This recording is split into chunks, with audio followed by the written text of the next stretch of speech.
ballots have been mailed. We are here in the shed, the she shed itself with Katie Porter. Hi, Katie. Hi. I've always said I don't think I could ever run for Congress because of the hard decisions that you have to make when you're in leadership. I just don't think I have the spine for it. I know. Oh, you do, sister. Oh, I don't know. It's like you just have to always be thinking about 1,000 things at once. And there's a lot of responsibility. So The hardest part about it is look, nobody had ever served in Congress as a single mom. And you were the first Dem to hold that seat. Ever. In 75 years. That's insane. And so the pressure to win the seat, the fundraising, I was the highest fundraiser in the Democratic House caucus. Whoa. Quarter after quarter, that money didn't fall from the sky. It took work.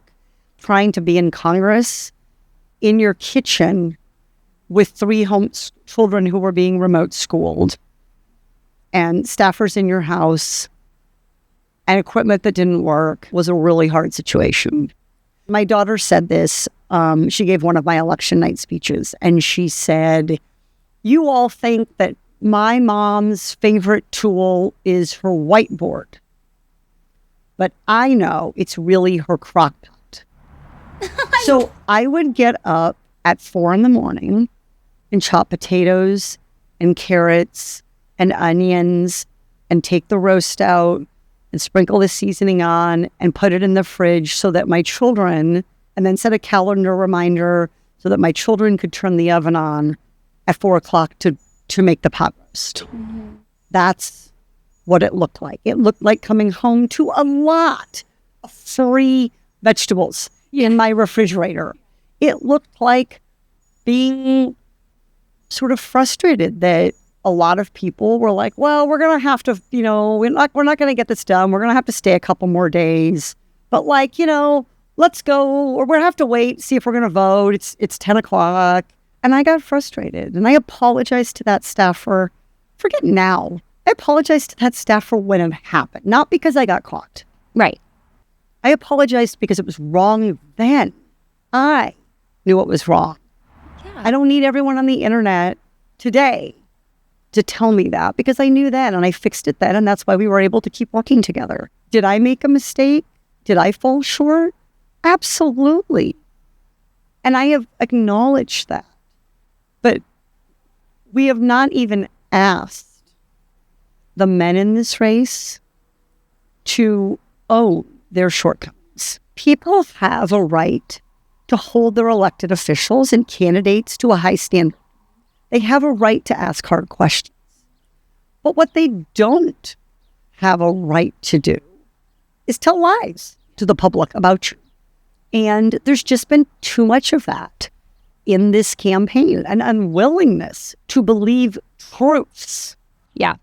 Like that Eric Swalwell could have sexually assaulted women, and a willingness to believe things that are patently untrue. And so the most painful of these, of course, is the stuff about my divorce, which, I just want to be really clear with everybody. There was a full custody investigation because the police arrested my husband. And they arrested him based on physical evidence of abuse in my home and interviews with my children. They then did a complete custody evaluation, and the result was that I received 70% custody, and there was zero substantiation from evidence, from a police report, from the court, from anybody that I had ever done anything to hurt my husband or my kids. And so it's hard, Frazzled, because I just, there are women sitting there asking themselves, should they get help? Mm-hmm. And then you see here, don't believe every crazy shit thing someone says about a woman. Instead, believe women. Yes. And though that has been the rub kind of in this race. So to all the people who are posting just utterly offensive, misogynistic stuff about mashed potatoes or domestic abuse, you are the problem. Yeah. Whether you're a man, a woman, a bot, you are the problem. Because what there is evidence of is that I stood up to keep my kids and myself safe, and I will never, ever, can I say F? Yes. I will never, ever fucking apologize for that. No, nor should you. So, nor should I. Mm-hmm. And so that kind of thing, like the unwillingness to believe that some things could have happened, and the ability to globalize, exaggerate, play into every stereotype. On the other hand, I just think it's something we should really interrogate. Like, we have a couple weeks left in this election. I don't expect that every voter is going to agree with me on every policy. I'll lose some votes. Yep. But what I do ask of Californians, what I think we all deserve in our democracy, is for people to exercise good, independent, unbiased judgment. Yes.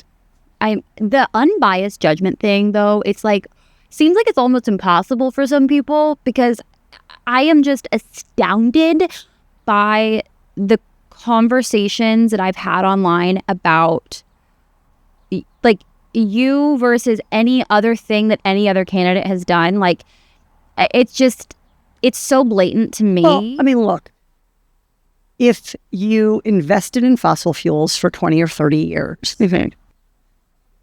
Tom Steyer, he says that was a long time ago. And everyone says, it was a long time ago.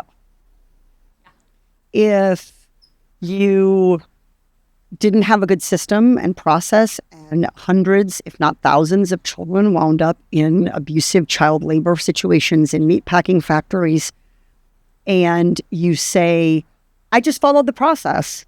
People say, it wasn't Becerra, it was the process. What I have done in this race, at this point, actually hundreds of times, because it is actually many times a day, is acknowledge that I fell short and take responsibility for it, and not just say that I'll do better, but actually do better. So when, I stayed in my chair with Julie Watts, we finished that interview. I never walked off. I never even got my butt out of the seat.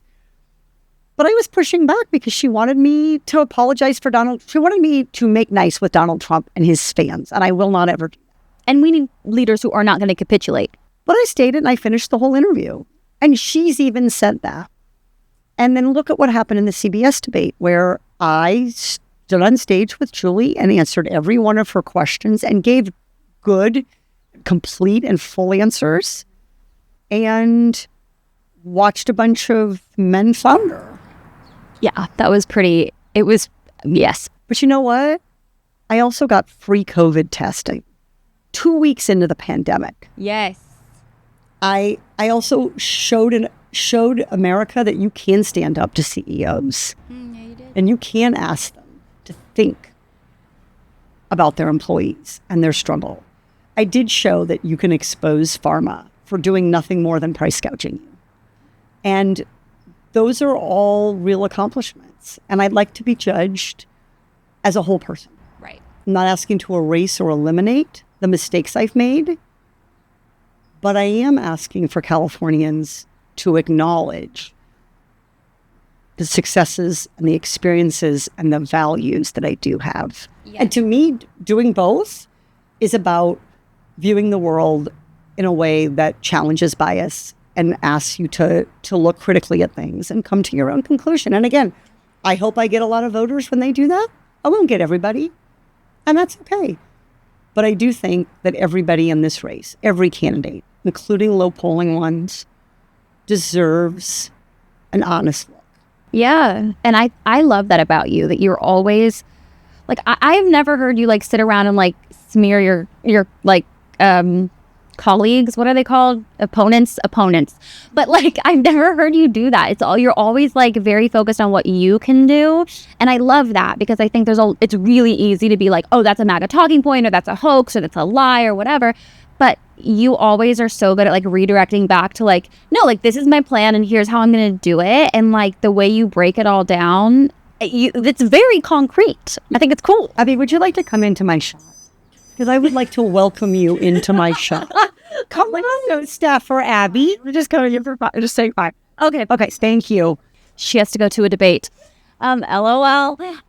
Yeah. It's hard to interrupt and be a staffer. It is. Staffers have it rough, man. I always say, like, the principal is the head on top of a bunch of staffers in a trench coat and on DC. And look, every one of those whiteboard moments, and I have said this over and over and over again, every one of those whiteboard moments is because of staffers. Yeah. And I have some really amazing memories and friendships with those folks to this day. Yeah. A couple days after the election, I'm going to the wedding of one of my staffers who did the free coronavirus testing.